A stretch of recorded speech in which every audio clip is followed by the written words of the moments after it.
Hi hello नमस्कार, मी रोहन स्वागत करतो तुमचं एका नवीन ब्लॉगमध्ये।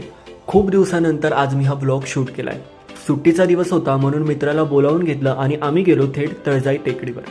मंगळवार होता म्हणून देवीचं दर्शन करण्यासाठी आम्ही तिथं गेलेलो।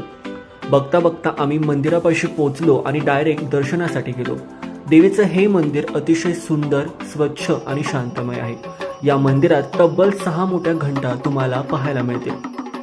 देवीच्या दर्शनासाठी आम्ही पुढे गेलो आणि आईचं दर्शन आम्हाला झालं। देवी तळजाई, भवानी आई आणि पद्मावती माता अशा 3 देवी इथं साक्षात विराजमान आहेत। दर्शन घेऊन खरंच खूप शांत आणि प्रसन्न वाटलं। या मंदिराच्या आजूबाजूचा परिसर हा देखील खूप छान आहे। याच मंदिराच्या इथे मारुतीरायाचं छोटं पण एक सुंदर मंदिर आहे। दर्शन झाल्यावर आम्ही निघालो थेट घरच्या दिशेने।